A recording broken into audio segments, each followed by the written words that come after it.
വചനവീഥിയിലൂടെ father ജെ.ബി. Puthur. വിശുദ്ധ മാർക്കോസ് രചിച്ച നമ്മുടെ കർത്താവ് യേശുമിശിഹായുടെ പരിശുദ്ധ സുവിശേഷം. അധ്യായം 14 10 മുതൽ 21 വരെയുള്ള വാക്യങ്ങൾ. യൂദാസിന്റെ വഞ്ചന. 12 പേരിൽ ഒരുവനായ യൂദാസ് കറിയോത്ത യേശുവിനെ ഒറ്റിക്കൊടുക്കുവാൻ വേണ്ടി പ്രധാന പുരോഹിതന്മാരുടെ അടുത്ത് ചെന്നു. അവർ ഇതറിഞ്ഞ് സന്തോഷിച്ച് അവന് പണം കൊടുക്കാമെന്ന് വാഗ്ദാനം ചെയ്തു.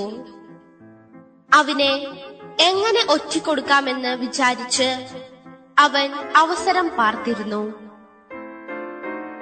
പെസഹ ആചരിക്കുന്നു. പെസഹ ബലി അർപ്പിക്കുന്ന പുളിപ്പില്ലാത്ത അപ്പത്തിന്റെ 1-ാം ദിവസം ശിഷ്യന്മാർ യേശുവിനോട് ചോദിച്ചു, നിനക്ക് ഞങ്ങൾ എവിടെ പെസഹ ഒരുക്കണമെന്നാണ് നീ ആഗ്രഹിക്കുന്നത്? അവൻ 2 ശിഷ്യന്മാരെ അയച്ചുകൊണ്ട് പറഞ്ഞു, നിങ്ങൾ നഗരത്തിലേക്ക് ചെല്ലുക. ഒരു കുടം വെള്ളം ചുമന്നുകൊണ്ട് ഒരുവൻ നിങ്ങൾക്കെതിരെ വരും. അവനെ അനുഗമിക്കുക. അവൻ എവിടെ ചെന്നു കയറുന്നുവോ അവിടത്തെ ഗൃഹനാഥനോട് പറയുക, ഗുരു ചോദിക്കുന്നു, ഞാൻ എന്റെ ശിഷ്യന്മാരുമൊത്ത് പെസഹ ഭക്ഷിക്കുന്നതിന് എന്റെ വിരുന്നുശാല എവിടെയാണ്? സജ്ജീകൃതമായ ഒരു വലിയ മാളിക മുറി അവൻ കാണിച്ചു തരും. അവിടെ നമുക്ക് വേണ്ടി ഒരുക്കുക. ശിഷ്യന്മാർ പുറപ്പെട്ട് നഗരത്തിലെത്തി. അവൻ പറഞ്ഞിരുന്നത് പോലെ കണ്ടു. അവർ പെസഹ ഒരുക്കി. സന്ധ്യയായപ്പോൾ അവൻ 12 പേരും ഒന്നിച്ച് വന്നു.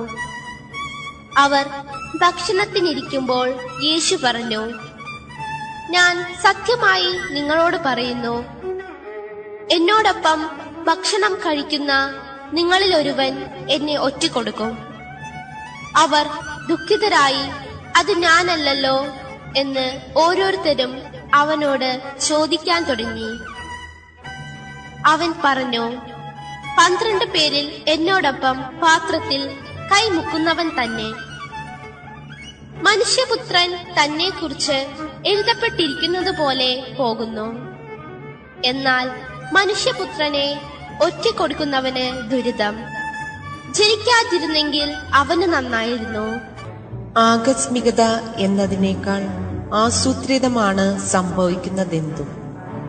ആകസ്മികത എന്ന പദത്തിന് ഒരു ദൈവവിശ്വാസിയുടെ ജീവിതത്തിൽ അർത്ഥവും പ്രസക്തിയും ഉണ്ടാകേണ്ടതില്ല എന്നൊരു ചിന്തയാണ് ഇന്നത്തെ സുവിശേഷം എന്നിൽ ഉണ്ടാക്കിയത്. സംഭവിക്കുന്നതെല്ലാം തന്നെ ആസൂത്രിതമായ ഒരു പദ്ധതിയുടെ ഭാഗമാണ് നടക്കുന്നത് എന്നുള്ളതാണ് യാഥാർത്ഥ്യം. യഹൂദന്മാരെ സംബന്ധിച്ച് വളരെ പ്രാധാന്യത്തോടുകൂടെ ആചരിക്കുകയും ആഘോഷിക്കുകയും ചെയ്തിരുന്ന പെസഹ തിരുനാളായിരുന്നു അത്. പെസഹ തിരുനാൾ ആചരണത്തിന് പ്രധാനപ്പെട്ട ഒന്നാണ് പെസഹ ഭക്ഷണം. യഹൂദന്മാരെ സംബന്ധിച്ചിടത്തോളം മതപരമായ അനുഷ്ഠാന വിധികളോടുകൂടെ നടത്തപ്പെടുന്ന ആ പെസഹ ഭക്ഷണം ജീവിതത്തിൽ വലിയ പ്രാധാന്യത്തോടു കൂടിയാണ് യഹൂദന്മാർ നോക്കിക്കണ്ടിരുന്നത്. ശിഷ്യന്മാർ യേശുവിനോട് പെസഹ ഭക്ഷണത്തിന് എവിടെയാണ് തയ്യാറാക്കേണ്ടത്, എവിടെയാണ് ഒന്നിച്ചു കൂടാൻ ഉദ്ദേശിക്കുന്നത് എന്ന് യേശുവിനോടായിട്ട് ചോദിക്കുന്നു. യേശു അവർക്ക് നൽകിയ ഉത്തരം സശ്രദ്ധം ശ്രദ്ധിച്ചാൽ ആരംഭത്തിൽ സൂചിപ്പിച്ച ആകസ്മികത എന്നൊരു സംഭവത്തിന് അർത്ഥമില്ല എന്നുള്ളത് മനസ്സിലാക്കി യേശുവിന്റെ ആസൂത്രിതമായിട്ടുള്ളൊരു പദ്ധതിയുടെ ഭാഗം അവിടെ അനാവരണം ചെയ്യുകയാണ് യേശു.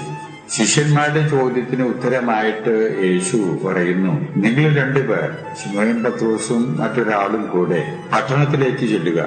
നിങ്ങൾ നഗരത്തിൽ പ്രവേശിക്കുമ്പോൾ ഒരു മനുഷ്യൻ ഒരു കുടത്തിൽ വെള്ളവുമായി നിങ്ങൾക്കെതിരെ വരുന്നത് നിങ്ങൾ കാണും. ആ മനുഷ്യനെ നിങ്ങൾ അനുധാവനം ചെയ്യുക. ആ മനുഷ്യൻ ഒരു വീട്ടിൽ പ്രവേശിക്കും. ആ വീട്ടുടമസ്ഥനോട് നിങ്ങൾ ചോദിക്കണം, കർത്താവിനെ പെസഹ ഒരുക്കേണ്ടത് എവിടെയാകുന്നു എന്ന്. ആ കുടുംബനാഥൻ നിങ്ങൾക്ക് അലങ്കരിച്ച ഒരു മാളിക മുറി കാണിച്ചു തരും. അവിടെ നമുക്കായിട്ട് പെസഹ ഭക്ഷണം തയ്യാറാക്കുകയും. യേശുവിന്റെ നിർദ്ദേശം അക്ഷരശ ശിഷ്യന്മാര് പാലിച്ചു എന്നാണ് സുവിശേഷത്തിൽ നിന്ന് മനസ്സിലാകുന്നത്. പെസഹ ഭക്ഷണത്തിന് വേണ്ടി എല്ലാവരും ആ മാളിക മുറിയിൽ ഒന്നിച്ചുകൂടി. ഭക്ഷണത്തിന്റെ ഇടയ്ക്ക് യേശു വളരെ ദുഃഖകരമായിട്ടുള്ള ആ സത്യം ശിഷ്യന്മാരുടെ ഇടയിൽ വെളിപ്പെടുത്തുകയാണ്. യേശു അവരോടായിട്ട് പറയുന്നു, ഈ ഭക്ഷണത്തിന് ശേഷം നിങ്ങളിൽ ഒരുവൻ എന്നെ ഒറ്റുകൊടുക്കാൻ പോവുകയാണ്. തീർത്തും ദുഃഖകരമായിട്ടുള്ള ഒരു യാഥാർത്ഥ്യമായിരുന്നു അത്. ഓരോരുത്തരും അവനവനെ ന്യായീകരിച്ചുകൊണ്ടുള്ള നിലപാടുകൾ എടുക്കാൻ ഇടവരുന്നത് നാം സുവിശേഷത്തിൽ വായിക്കുന്നു.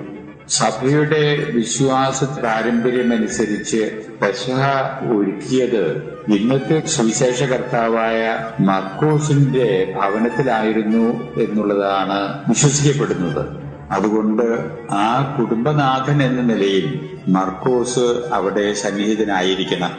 സുവിശേഷകനായ മർക്കോസ് നമ്മോട് പറഞ്ഞു തരുന്നു, യേശു ഈ വാർത്ത വെളിപ്പെടുത്തിയതോടുകൂടെ എല്ലാവരും ശോകമയമായി. ഈ അവസരത്തിൽ ഓരോരുത്തരും ഞാനാണോ ഞാനല്ല എന്ന രീതിയിലുള്ള ഉത്തരവും മറുപടിയും ഒക്കെ വന്നപ്പോ അസന്നിഗ്ധമായ രീതിയിൽ ആരാണ് ഈ ഒറ്റുകൊടുക്കുന്ന പ്രക്രിയയിൽ ഏർപ്പെടാൻ പോകുന്നതെന്ന് വ്യക്തമാക്കുകയാണ് യേശു. ഒറ്റുകാരനായിട്ടുള്ള യൂദാസിനെ ആ തരം വെളിപ്പെടുത്തലൊന്നും ഹൃദയത്തിനെ സ്വാധീനിക്കാൻ ഇടവരാത്ത ഒരു സ്ഥിതിവിശേഷം. യേശുവിനെ അറിയാമായിരുന്നു അത് തന്റെ ഒടുക്കത്തെ അത്താഴമായിരുന്നുവെന്ന്. തീർച്ചയായും ഒടുക്കത്തെ പെസഹ ഭക്ഷണം. ആ ഭക്ഷണത്തിന് ശേഷം യേശു വെളിപ്പെടുത്തിയ ഒറ്റുകാരനായ യൂദാസ് യേശുവിനെ ഒറ്റുകൊടുക്കുന്നതിന് വേണ്ടി സ്ഥലം വിടുന്നു. യേശു നെടുവേർപ്പെട്ടുകൊണ്ട് പറയുന്നു, മനുഷ്യപുത്രനെ ഒറ്റുകൊടുക്കാൻ വേണ്ടി തയ്യാറാകുന്ന മനുഷ്യന്റെ ജീവിതത്തിന് ദുരന്തം. അവൻ ജനിക്കാതിരുന്നെങ്കിൽ നന്നാകുമായിരുന്നു എന്ന രീതിയിൽ യേശു വെളിപ്പെടുത്തുന്നു.